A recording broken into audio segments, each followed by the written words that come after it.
Good morning, everybody. Welcome to my live. I am so blessed to have you. I'm Ada K, and this is the alternate juror. And today we're going to be talking about the aftermath of the Hannah Gutierrez trial, and we're going to talk about how some of this may affect Alec Baldwin as he moves forward in preparing for his trial. So I'm trying to get my Facebook up and running. And when the actual trial for Mr. Kelly pops on, we will be going live for that. Fortunately, it's pre recorded, so this morning should drop this afternoon. And I look forward to hopping on with you guys on that. And we're going to make this a good day. Let's see, what announcements do I have? Okay, so we're going to go ahead and talk a little bit about birthdays. I like to recognize people's birthdays. Now, these people I know are on my Facebook, so if you have a birthday today, please call. I know that your birthday is today. And if I missed yesterday's, tell me. It's okay. So, what we're going to do is we're going to do the birthday song. I like to start off the day by wishing everybody a happy birthday. Y'all ready? Happy birthday to you. Happy birthday to you. Happy birthday. Happy birthday. Happy birthday to you. Okay, let's wish Nicole happy birthday. We're going to wish Paula happy birthday, and Donald, Amber, Audrey, Paula, Rachel, Bethany, Danielle, and Ashley. Y'all have a happy birthday. I hope it's an awesome day. I hope this year is even more blessed than the last year. I hope that you are healthy and happy and that your families are well. Okay? So with that, everybody, happy birthday. So we have a lot going on today. Someone doesn't understand. I didn't know y'all could hear that. I apologize.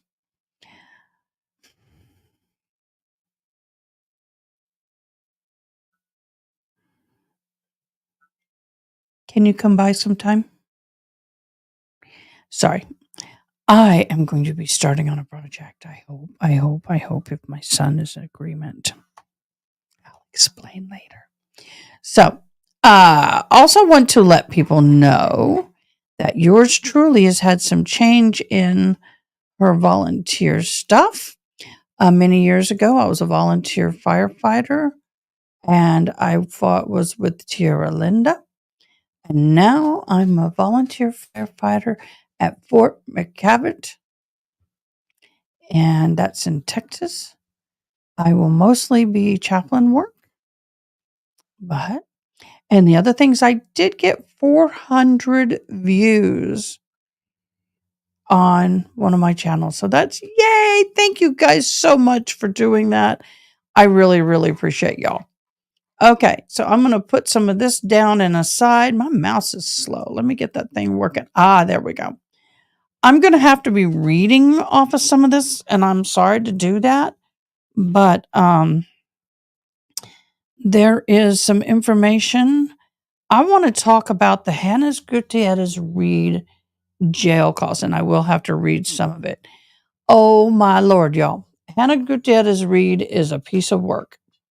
I kind of felt sorry for her. I did kind of somewhat defend her when saying that, we're young, but we're in our 20s and we get a little bit of information. We think we have a lot. She took on this big job to help further her career, which I get. Everybody does that to a certain point. But this time she bit off more than she can chew. And she really, really did. And so I was utterly amazed at what some of the jail calls said. So we're going to dive in. Hannah Gutierrez was found guilty of involuntary manslaughter when she loaded live ammo instead of dummies or, gosh, why can't I think of the other word? Anyway, fake ammunition into the gun that Alec Baldwin was using on a photo shoot. He was practicing a crossbody draw slowly and quick and then shoot. And when he did, the gun went off and it shot Halyna Hutchins and she died. And it went through her, hit the director in the shoulder. He lived. Um, this is just some quotes from the phone call from Hannah. Hannah says that the other girls in jail were saying that, quote, I can't believe they threw your pretty little white bleep. Is that the effect? Nope. Not what I wanted. Oh, come on. Stop it. Okay, now I can't turn it off.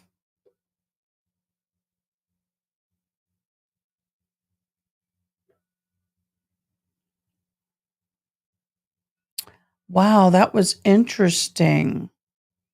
Very interesting. There it is. Because we got some cuss words. So anyway, she goes, I can't believe they threw your pretty little white in here for nothing. Like, yeah, girl, for real. She says that so far she is built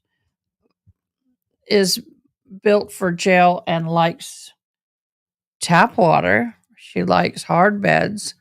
And the cat food isn't too bad every day. The males say when Hannah was taken away from her mom, this is some. Hannah laughs loudly. She tells her what mom did, and Hannah says that she was glad her mom stood up and said something. Hannah laughs out loud. The male on the phone, we're assuming is the boyfriend, says he had been in jail before. She says it didn't think it would be like this, but now she does. I got to get to the next slide. Hannah says she can't believe the judge put her in jail. Hannah talks about the jury and how they only took 2 hours and how she got the book thrown at her. She says that everyone lied on the stand except for 2 or 3 experts, she said, about the witnesses and how they all lied. She said that they didn't need to be shaking the dummies all the time. Yeah, you do. She complains about what happened on set and says that people are still going to die on set. She complains about Gabby Pickle. She complains about the jury and how the people who got immunity and had pending lawsuits. She says she wishes TMZ, which is another news broadcasting, would shut up and that she literally is fine.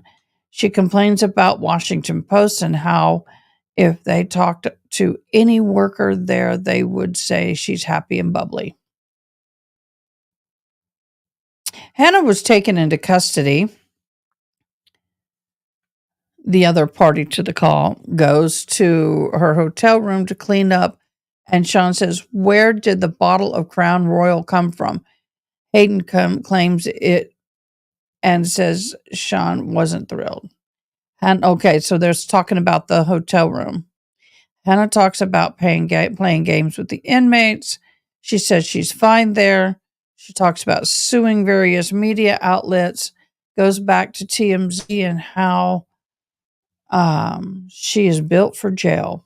Hannah says if she's supposed subpoena in Baldwin's trial, she will not show up.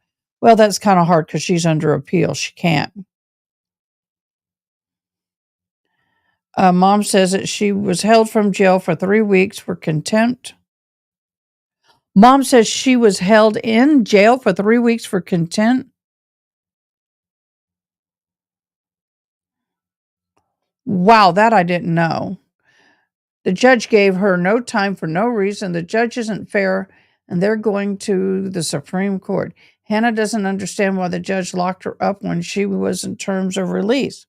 Hannah says she is trying to get Carmilla, Jason Bull's paralegal, to talk to the family of Halyna about coming to the sentencing to speak on her behalf. What? I don't think so. Hannah talks about friends she is making and how she's having fun.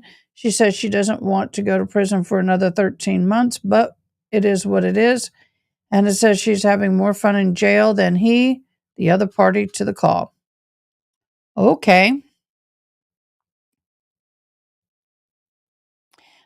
Hannah says the prosecution bored the jury for 9 days, and when the defense put on their case, the jury was bored. They think that the jury must have been tampered with and feel let down by the FBI. Hannah says if the whole thing wasn't so comical, she'd be upset.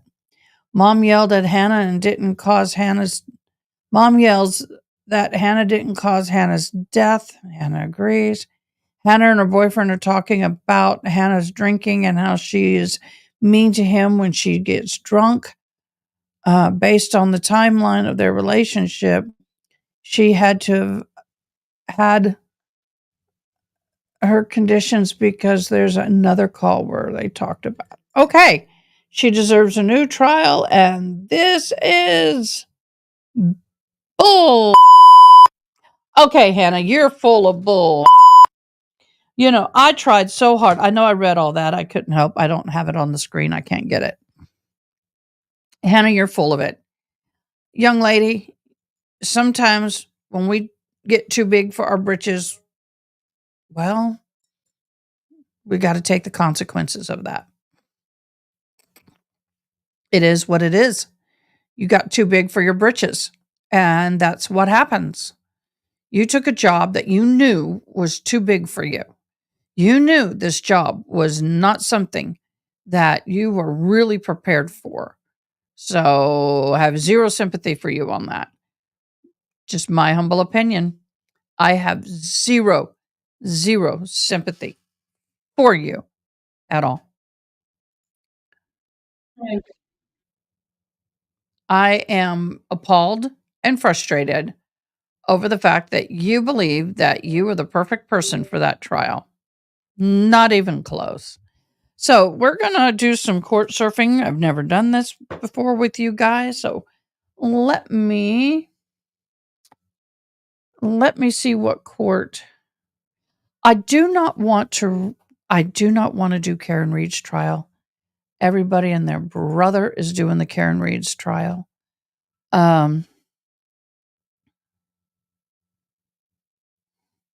We have the Chad Daybell trial. It's day 4.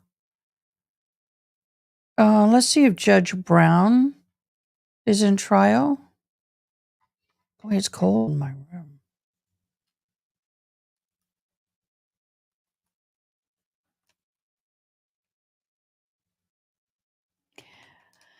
Judge Brown is a judge in Texas. She is the wrong one. Come on, let me just go to my subscriptions. She is awesome, and she is in our court. Here she is. Boyd, I'm sorry, Judge Boyd. We're going to pop this up. We're going to share screen.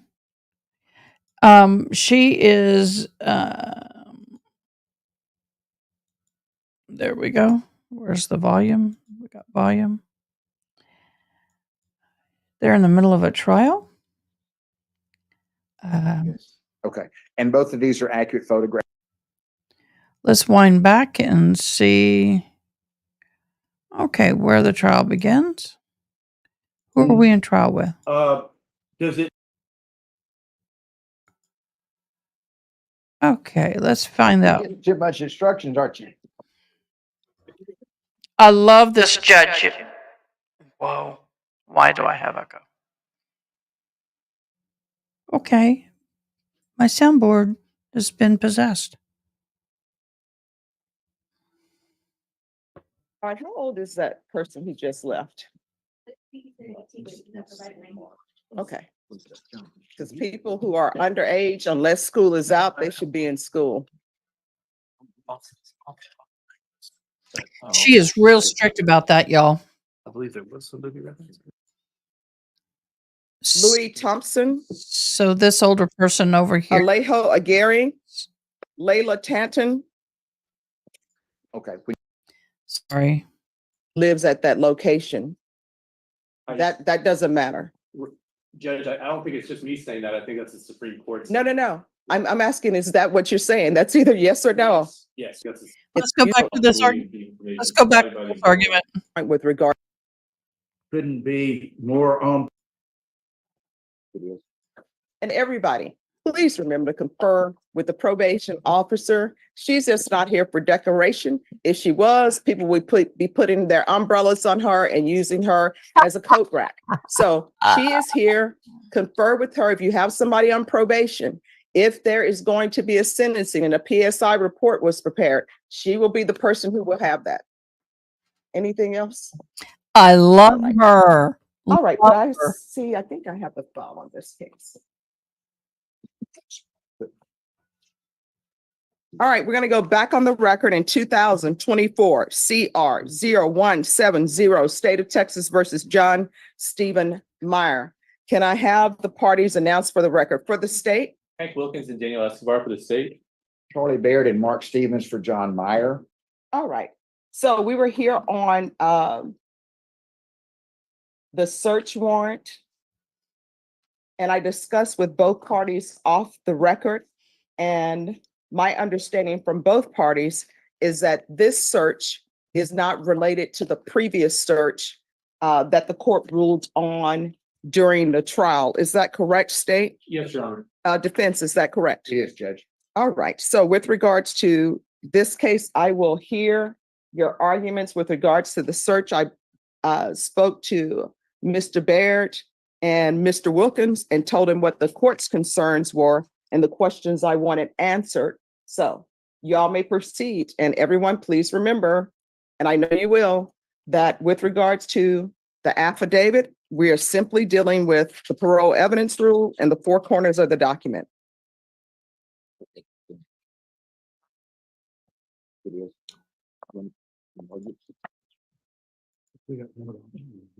And State, did you have a chance to review Mr. Stevens' memorandum that he had put together? Yes, ma'am. All right. All right. And you may be seated and argue from seated position, Mr. Stevens. It truly makes it easier for the court reporter. If I promise to talk loud, is it okay if I stand, Judge? Oh, sure. My voice doesn't work when I'm sitting. Judge, the court raised the issue of standing. I think the state's witness yesterday amply proved standing by saying he's lived in that house since 2013. So through their own witness, that establishes a reasonable expectation of privacy in the contents of the house. Additionally, Your Honor, I think we pretty thoroughly argued what I call point number one about the warrant, and that is the purely conclusory statement about premises under the control and charge of John Meyer. Mr. Baird, I know, pointed out to the court before I arrived today that the case we cite on page 2 of our motion, of our objections, was Casillas. That's Cassias. And Casillas says, couldn't be more on point, Your Honor. In footnote number 2, Judge Clinton notes that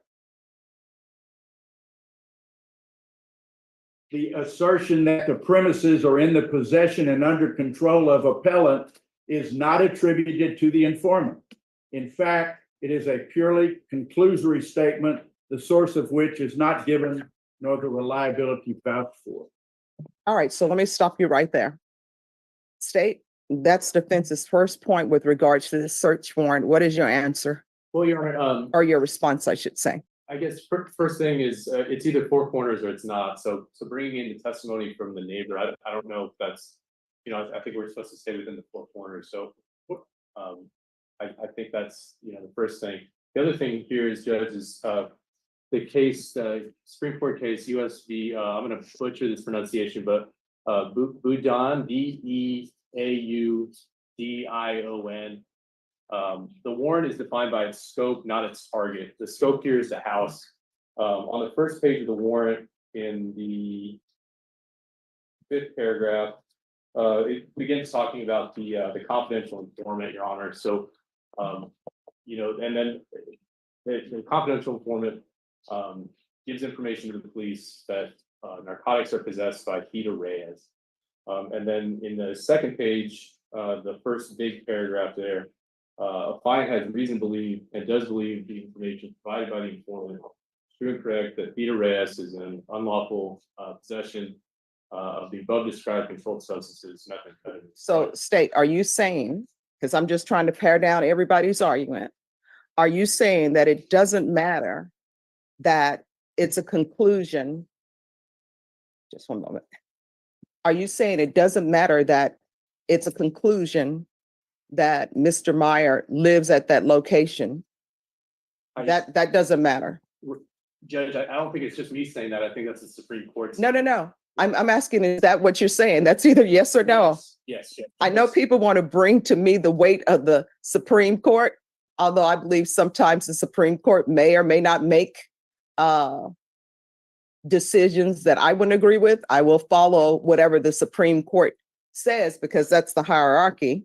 But me following what the Supreme Court says, of course it's easier if the case is the same, but it's not 100% the same. So your answer to the defense's argument that Mr. Myers is in control of the Majestic Grove house, you're saying that really doesn't matter. Right. Yes. Okay. I mean, I think it would be an absurd conclusion. I think we talked about this a little bit off the record, but if I'm living with somebody else, I'm selling drugs at that location, I'm surveilled, leaving that location, selling drugs to a confidential informant, and then returning to that location. I don't think it would be a reasonable result for the court to say, like, well, we can't search the house that Hank's living in because this other person has property interest in it. It seems like an absurd conclusion to me, Judge. Okay. All right. Defense. Your Honor, the reason we bring it up is because we are talking about the four corners of the affidavit, and it's in the four corners of the affidavit, same as it was in the Casillas case, which Mr. Wilkins cited himself yesterday.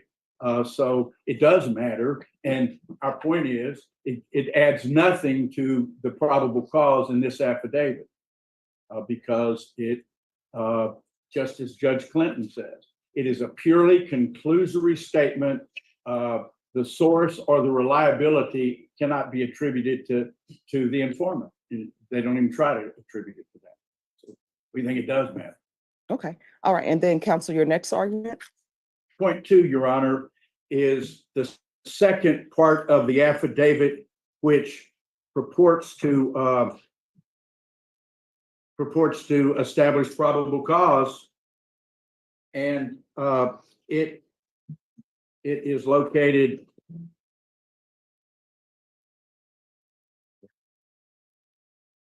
in about, let's see, the sixth paragraph down in the indictment, Your Honor, and it begins, affiant did on or about 10/26/22. That paragraph is what we're concerned with. It is also inadequate, Your Honor. So note this, 10/26/2022 is 6 days before the execution of the search warrant. So that alone, I think, renders it suspiciously stale. What does any statement 6 days before the execution of the search warrant say about what contraband may be found 6 days later on November 1st when this warrant was executed. But it goes on, Your Honor, concerning narcotics being possessed at the above location by Theda Reyes, not by John Meyer. So when were the narcotics possessed? The affidavit alleges when the affiant received the information from the undisclosed confidential informant, but it doesn't say when the informant said he saw, but he never even says he saw them. But how do we know when the informant, I'll just say, acquired the information? Again, was it 6 days before it was passed on to the affiant, or 6 months before? Who knows? The point is, the four corners of the affidavit require that it be stated in the affidavit. So we don't have any idea when those narcotics that the informant informed about were there at 224 Majestic. It says narcotics, and that's important, Judge, because we talked about it yesterday. Narcotics can be legal or illegal.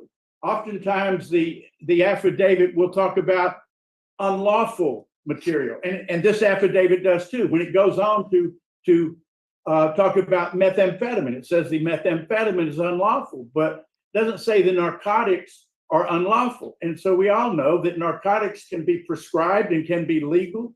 And if so, what probable cause would an undisclosed narcotic tell anyone about the presence of drugs on November 1st? We say nothing.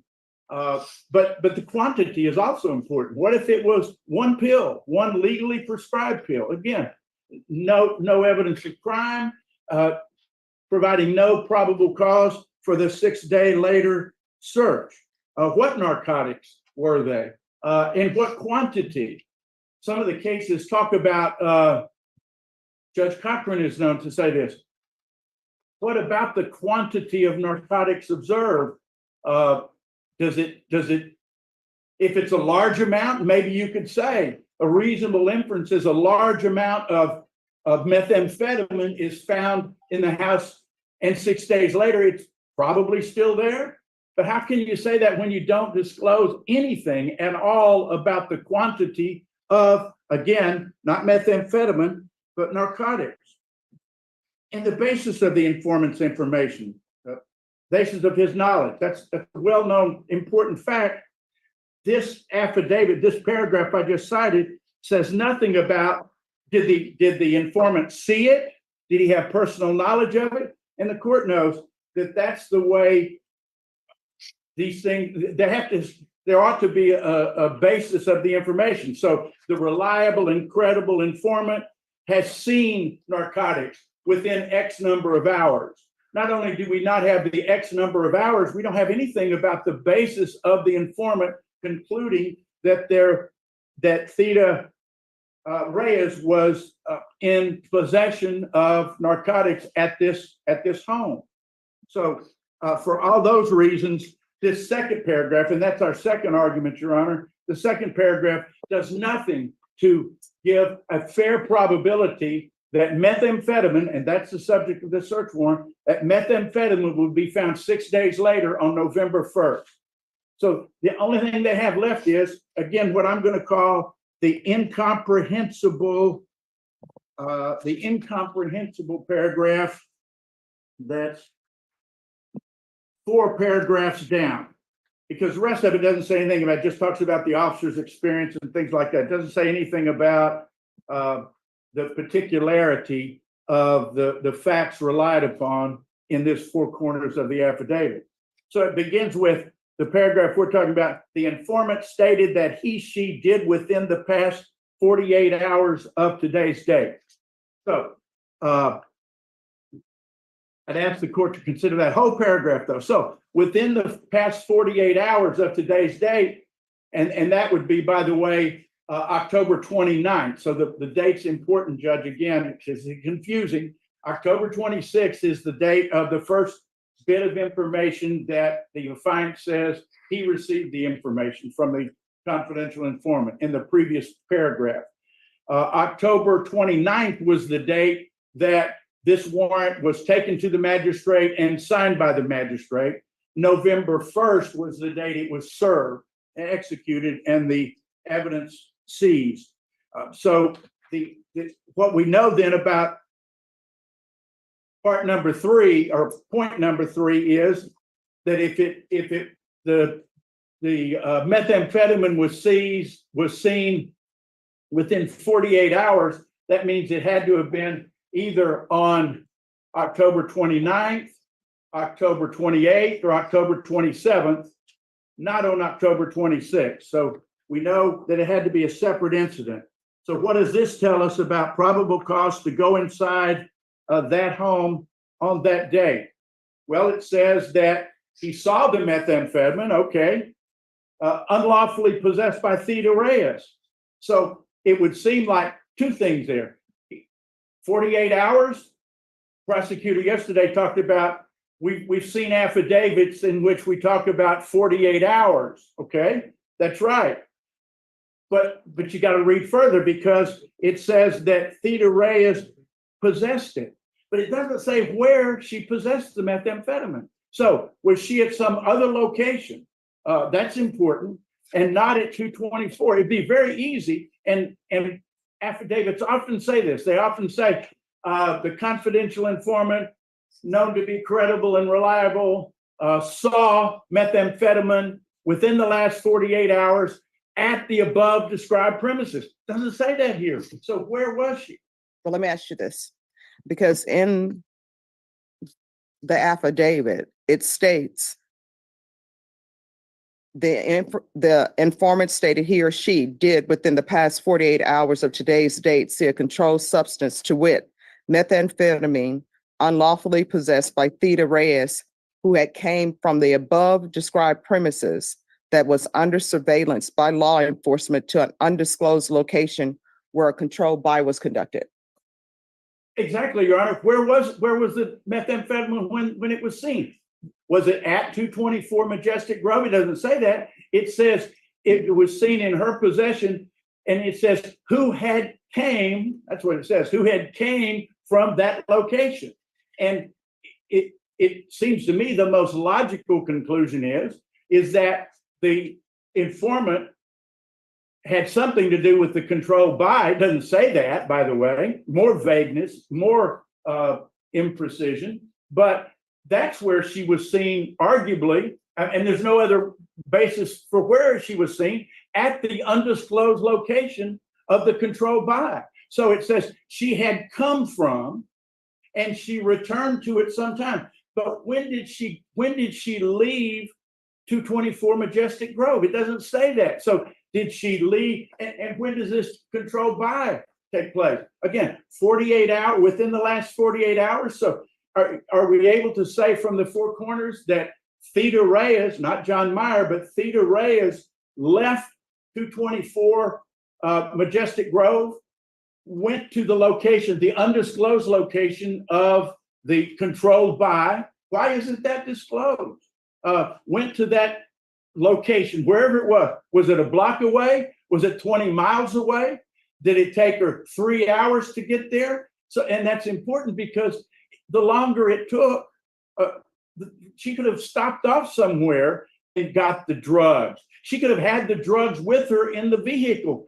What then, from the four corners of the affidavit, ties this possession of Theda Reyes to 224 Majestic Grove? Not the time, because it doesn't say within the last 48 hours she was seen at 224 Majestic Grove in possession. It just says she left at that address within the last 48 hours. So what did she do in the next 48 hours? What did she do before the controlled buy? Doesn't say. So it could have easily said, we followed her. We had continuous surveillance from the time Theda Reyes left the location. It could have said she carried a box out to the car when she left the location. Doesn't say anything about that at all. So the fact that Theda Reyes was in possession was seen in possession of methamphetamine sometime within 48 hours at an undisclosed location says nothing about whether there's probability, a fair probability, that those drugs had anything to do with 224 Majestic Grove. And then it says she returned. So again, so what we know from the affidavit, even if we take every word of it is true, at some time within 48 hours, she left Majestic Grove, and thereafter at an undisclosed location, she was seen in possession of methamphetamine, and then she returned. No surveillance, no knowledge at all, no information at all about what happened between leaving Majestic Grove whenever she left and coming back there, other than that somewhere in between there was a controlled buy. So it says nothing to tie the drug, the methamphetamine, and more, Judge, doesn't say how much methamphetamine. And that matters, because if you've got some basis for believing that from the affidavit that there was this drug lab, or that there was a continuing drug operation at 224 Majestic Grove, that's something. It doesn't say anything at all about that in this affidavit. So again, Judge, there is no tie to whatever amount of methamphetamine was involved in the controlled buy at whatever location it was at whatever time, that and returning to Majestic Grove. So why, again, if we take the third paragraph in conjunction with the first paragraph we talked about, or the second paragraph, there's no way for a person who was executing that search warrant on November 1st to believe, and there's no way for the magistrate who signed the warrant to believe, based on all of this, that there would be drugs at 224 Majestic Grove when they returned to search. All right, state. Your Honor, I think on the one hand, counsel is objecting to there's too much information in this affidavit, and on the other hand, he's saying there's not enough affidavit. So I'm not sure which it is, but Your Honor, the case law says 52 hours is okay. That's that Swearingen state, Luke State that we talked about yesterday. Case law says 72 hours is okay. That's that state unifying CCA case that we talked about yesterday. In this case, it's 48 hours later, less than what's required by the CCA.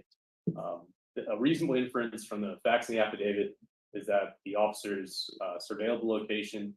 They watched Ms. Reyes sell narcotics to the confidential informant, and then return to the location, Your Honor. So we believe the affidavit is sufficient to support the finding of probable cause, Your Honor, and we don't believe the defense has met their burden.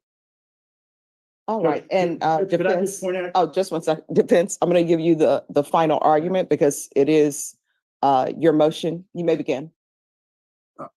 I've got a copy of the Swearingen case. I didn't get it from counsel, but I have it. It says that according to the affidavit, and by the way, this all happened on one day in Swearingen, January 10th, 2001. According to the affidavit, I'm quoting now, according to the affidavit, a confidential informant told Sergeant Howard that he had been inside the house within the previous 52 hours and had personally seen appellant in possession of a quantity of methamphetamine. Later that day, they executed the search warrant. So how many differences are between Swearingen and our present case? In that case, it all happened on the same day, not 6 days apart. But importantly, the confidential informant said he had been inside the house. So Mr. Wilkins says 52 hours is important. But the reason it's important is because he was in the house and saw the methamphetamine in the house that they searched. Nothing like that is contained in any part of this affidavit. What we have is an undisclosed location. Not enough, Your Honor. All right. So with regards to defense's motion, that will be denied.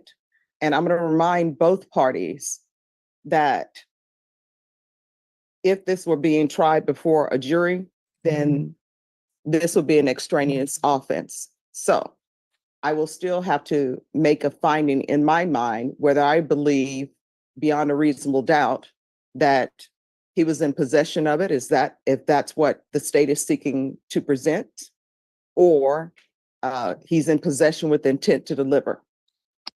So The motion is denied, and I'm still looking towards, if the state is seeking to admit this, I'll still be looking towards whether or not he is in actual possession of it, and I'll be using the standard of proof beyond a reasonable doubt, if that is what is going to be presented to me. And Your Honor, he made the argument, kind of made the argument of standing. Does the court have any issue of standing based on Lorkovic's testimony? I'm not basing my decision on whether or not your client has or does not have standing. All right. Because I'm sorry, Yep, Jim. snap, He- snap. He says that the four corners, we're not limited to the four corners when we're talking about standing. That's separate. No. inquiry. No. Yeah, I've seen covered, I was going to cover. Good job. All right, and attorneys, please continue to confer. And whenever you all are ready, we'll take a brief break between this, and I can take up what you're.